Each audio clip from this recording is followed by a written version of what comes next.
Hello everyone, and welcome back to the Calvin Tobin Show. I am your host, Calvin Tobin. Today we have a lot to talk about, so let's get right into it.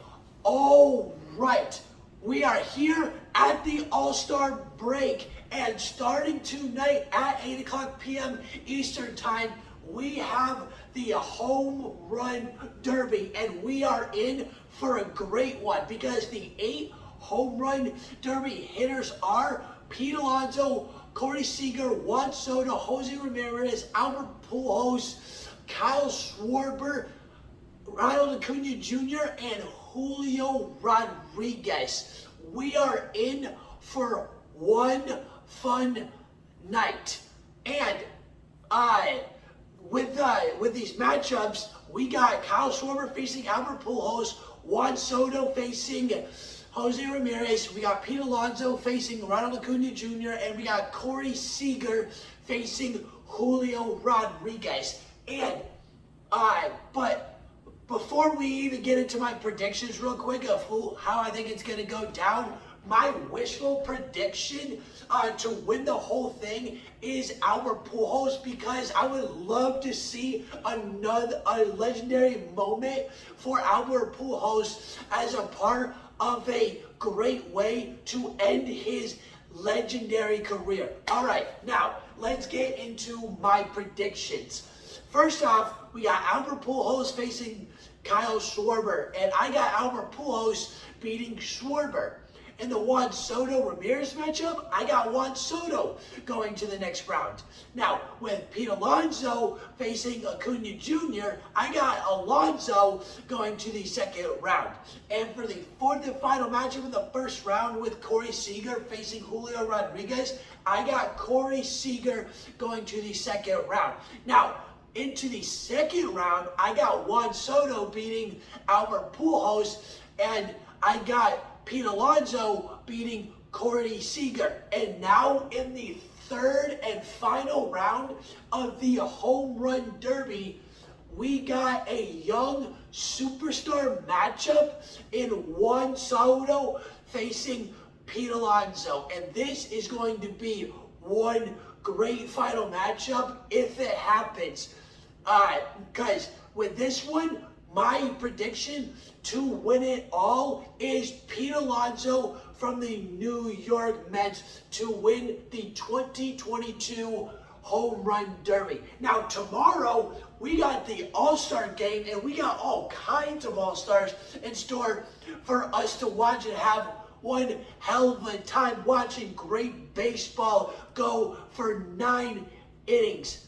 Now, my prediction to win this game, to win the All-Star game, is I actually have the National League beating the American League, because so far from the first half of this year, the National League has just been all around better so far going into this year. But who knows, maybe the American League can win the World Series, but we'll find out when that happens. And my score prediction going of this All-Star game, I have the Nationals winning 12-8. And we are in store for a high-scoring game.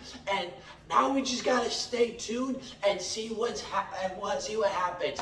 Now, what's happening right now in New York is, I'm sure New York Yankees fans and New York Mets fans on both sides of their towns are going absolutely ballistic right now, because as Juan Soto has just denied that huge 15-year, $440 million contract and demanding that trade, the Mets and the Yankees are right now, and they wasted no time whatsoever and ended up being the first two front runners in pursuing a trade for Juan Soto. And with this, I do have the Mets winning the World Series, and whoever gets him is going to have no issue breaking the bank, because New York and the Big Apple, they're known for having that kind of money. So breaking the bank a little bit will not be an issue at all to get this young superstar in Juan Soto. Now, I do have the Mets winning the World Series, but I say whoever gets them, if it's a New York team, whoever gets Juan Soto will win the World Series, because the New York Mets and the New York Yankees are the hottest teams in the MLB right now, and they continue to be, as New York Yankees have 64 wins, as the Mets have 56 wins. So if either New York team has a chance to get him, who's going to offer Juan Soto more money? Because that might be what Juan Soto is going for. Or it just could be that 15-year contract just scared him away, and that's what happened. But we'll see when it happens, because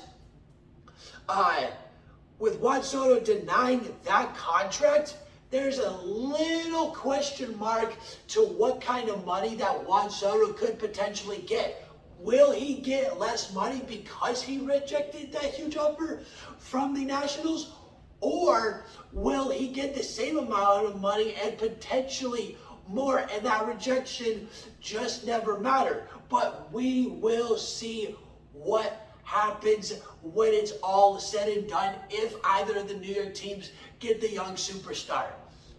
Now, superstar mode is what Justin Verlander has been doing in the first half of this 2022 MLB season, and he has been going off because he continues to break records and get into the record books as he continues late in his career right now. And what Justin Verlander has done is he is the first MLB pitcher in MLB history to have 12 or more wins, an 800 win percentage, a ERA of under 2 runs, holding his average opponent batting average to under 200, a whip of .90, and a 5+ ratio between strikeouts and walks. Justin Verlander, as we all know, throughout his entire career, he's just built different and has shown he is one of the greatest pitchers of all time. He's in my top 3, but we'll get into that discussion on another day of where he lands in my top 3 as a legendary pitcher. But anyways, the Mariners have also made history, because what they have done is they have won 14 games in a row, and they have the biggest win streak in MLB history as well, going into the All-Star break. And the Mariners, with Julio Rodriguez, they've just been a different team than we all seen normally. And Julio Rodriguez has been one hell of a rookie. Now, he is definitely winning Rookie of the Year this year. You can't change my mind about that, because Julio Rodriguez has been that dominant. And with during that Seattle Mariners win streak, Julio Rodriguez and their catcher Verlander have been going crazy and been absolutely dominant in that 14-game win streak, because both of them have combined for 24 RBIs. Rodriguez has 13 RBIs, and Verlander has 11 RBIs. Like, they're on a hot streak right now, but can they continue this when the All-Star break is over? Because they do have a little rest. Other than this All-Star game, they do have this few-day rest before they get back and start that second half of this 2022 MLB season. So we'll see if they can continue on and win more than 14 in a row. But let alone with that, here's a huge question for the Seattle Mariners right now. Will they get into the playoffs when the year is over. Because right now, with them winning 14 in a row, that jumped them all the way up to second place in their division and got them to 51 wins. And it's right behind the Astros. So, like I said, how long can they keep this domination up? And when it comes and gets to the playoffs, will they get in? Because they have the longest playoff drought in sports right now. So when this year is all over, can they get that wild card spot, or can they potentially overtake and get into first place and take over the Astros? Because the Astros have been a first place team in their division for the past few years. Can Seattle change that when the year is all said and done? We will find out, and just gotta stay tuned. All right, that's the end of the Calvin Tobin Show. Please subscribe to my channel at Calvin Tobin Show so you don't miss out on any sports media whatsoever. And please follow me on Instagram at Calvin Tobin Show so you don't miss out on any sports news whatsoever. And